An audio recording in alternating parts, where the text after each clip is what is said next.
Before you get started properly, I'd like to make a few suggestions about how to use this guide to its best effect. I'll start by saying that this is a practical guide which will require you to try things out for yourself. So you're going to need to have firstly Moodle and then Mahara open in a web browser at the same time as this guide.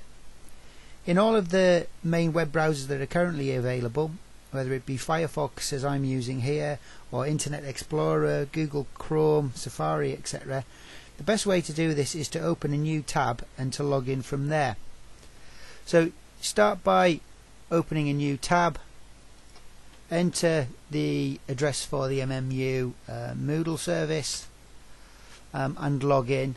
You might find that you have to enter your username and password here. This logged me in directly, and you can then log into a suitable area within Moodle, suggesting that you start by using your sandbox area. So now you're able to toggle between the two tabs to follow the guide and then to actually put things into place in either Moodle or Mahara, depending on which activity or tasks you're trying at the time. So just return into the guide here. The first page of the guide provides 3 short videos which total about 8 minutes, explaining what Mahara is, why we might need it when we already have Moodle at MMU, and also giving an overview of the main functionality provided by Mahara. Please take the time to watch these, as they provide a good overview of what we're trying to achieve in introducing Mahara at MMU. The practical part of the guide starts properly on the page creating and adding content. On this page you will find the link to a PDF workbook, which if you click on it here will open in a new window. You can see here there's a new tab which opens at the top of the page.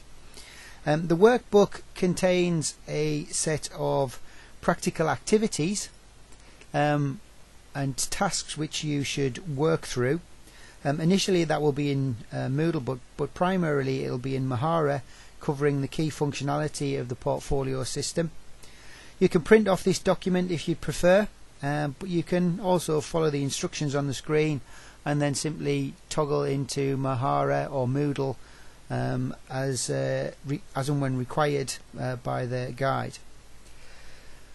For each activity or task in the workbook, in the guide, the online guide, you will find an equivalent video or audio-video demonstration. That should enable you to either watch the activity. You simply click on play and the activity will run away, or you can follow the instructions in the guide. It's up to you how you do that. You could even watch the video here and then work through the instructions either on screen or on printed material before you put them into place in your workspace tab. The workbook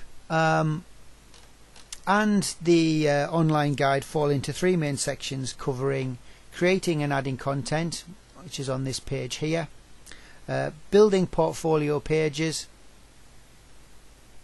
Again, there are tasks and activities for you to work through, and then finally networking and groups functionality, which is provided by Mahara. So you can work through those 3 pages there, and that will give you a good overview of what you can do with Mahara.